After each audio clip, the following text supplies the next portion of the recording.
Polar Patriots, the 4th premium Warbond to be added to Helldivers 2. It is a pretty interesting one in hindsight, because it comes with a lot of gear that I really enjoy, but it doesn't stick out in my mind like some of the other Warbonds. Even the Warbonds that I don't think are really good are more memorable than this one. But why is that? Let's take a look at the items in the Warbond and find out why nobody really talks about it. Starting off on page 1, we have the CW36 Winter Warrior armor set. This armor set is really cool.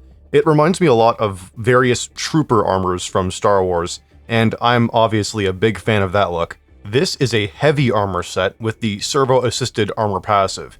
This passive gives you better throwing range for grenades and stratagems, while also giving your limbs more health. Even though this armor set is really cool looking, it's functionally identical to the SA-32 Dynamo set from Steeled Veterans, so keep that in mind. So if you already own Steeled Veterans, keep in mind that this armor set in particular is totally redundant, gameplay-wise.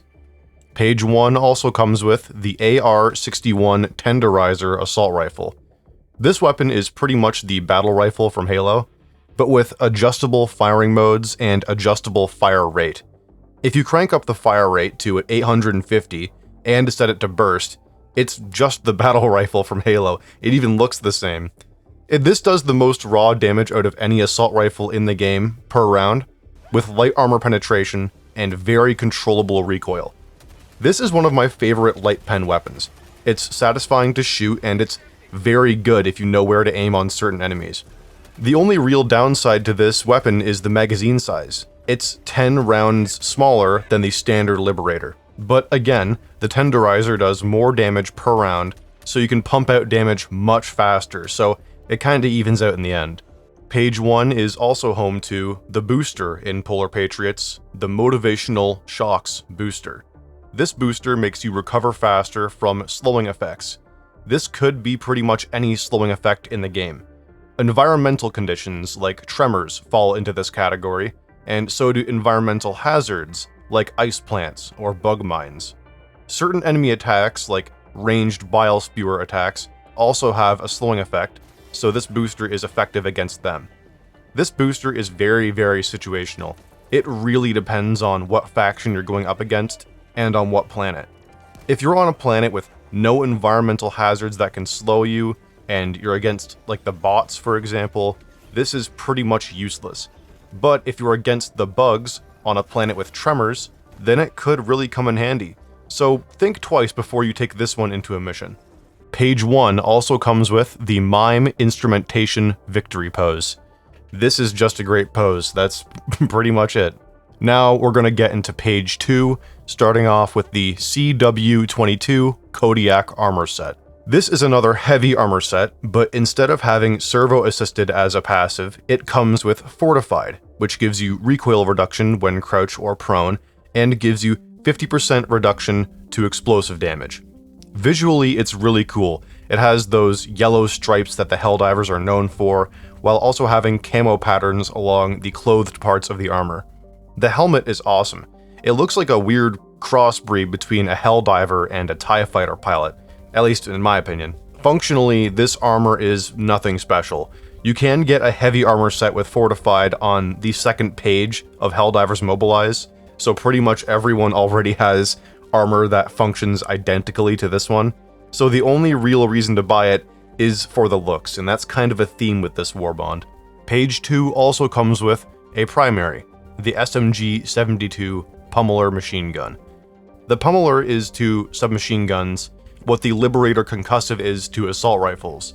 It fires slower than any other SMG, and it doesn't have a lot of damage to back that up. But the reason you would use this weapon is for the concussive rounds. I think the biggest advantage of the Pummeler is the ability to use it one-handed, so you can hold a shield and use it at the same time, pretty much playing as like a traditional kind of MMO tank role in Helldivers 2. And there's really not a lot else you can say about this weapon. It can be fun to use, but it's just not that good. I would rather use pretty much any other SMG, and honestly pretty much any other one-handed weapon in the game. Next up, we have the G13 Incendiary Impact. This grenade is pretty self-explanatory. You throw it, it touches something, explodes, and spreads fire in that area. It's a great option for some instant area denial. You can instantly set fire to whatever area you want on a whim. So this is great if you're being chased by enemies and you really want them off your ass quickly. Not to mention that fire penetrates heavy armor and builds up on pretty much any enemy, so you can use this against almost anything in the game. If we're talking about the bugs or the Illuminate, then I actually like this one a lot more than the default impact grenade. It's really good against a crowd of smaller enemies. It functions really well as area denial against melee enemies, and it's still an impact grenade, so you can still just chuck it into a bug hole or an Illuminate ship and take it out pretty fast. Our final item for page 2 is the Call the Helldivers victory pose. Call the judge and get some fudge. Time for page 3, and on page 3 we have the CW4 Arctic Ranger armor set. This is a super light armor set, only 50 armor, which means that it has the best speed and the best stamina regen bonuses that you can get in the game. It comes with the Scout passive. When you place markers on the map, they will give you radar pings, letting you scan anywhere on the map for enemies, no matter where you are. This also makes you much harder to detect, making it the perfect passive for a stealth build. The armor itself is very visually appealing. It looks like something right out of Star Wars. It reminds me of the Galactic Marines or the Snowtroopers, which I think was probably intentional. It is called the Arctic Ranger armor set after all. The color scheme is very unique as well, which might put some people off, but I like it well enough. It does make an argument for color customization on armor though. Overall, this is a very solid armor for the Scout passive. The default Scout armor I think comes with 70 armor, so this is different than the original set you get from Helldivers Mobilize, and it's just kind of a cool armor set. This is definitely my favorite armor set from this whole Warbond. Page 3 comes with yet another primary. This time it's the Plaz 101 Purifier. This is a very powerful energy weapon in the right hands. It's very similar to the Plaz 1 from the last page of Helldivers Mobilize, but there are some key differences. The Purifier has lower ammo capacity and weaker shots if you tap fire. It also has the ability to charge shots before firing, increasing the damage and the area of effect by a dramatic amount. The Purifier also has a staggering 6,000 RPM if you choose to tap fire, meaning that you can spend all of your ammo in less than a second if you're fast enough. You can just delete pretty much any medium pen enemy in the entire game. I believe, and I've read before, that this is due to someone fat fingering their keyboard. The fire rate is set to 0.01 seconds when it should be 0.1 seconds. I'm not sure if that's true or not, but that's what I've read, and that it's just a mistake. This is great for emergency situations when you need damage dealt to an enemy right away. The Purifier is like a more nuanced version of the Scorcher. The Scorcher is incredibly easy to pick up and use effectively, but if you're good with the Purifier, you can do some crazy shit. So yeah, I definitely recommend the Purifier for anyone who is a big fan of like these plasma energy weapons. Page 3 also comes with the P113 Verdict. This is a really solid sidearm, and one of my personal favorite secondary weapons in the game. It fires 14mm rounds, and if you know anything about guns and bullets, that's higher than 50 cal, so it packs a mean punch and penetrates medium armor. This thing is just a hand cannon. It's really fun to shoot, and it's just an all-around good pick for a sidearm.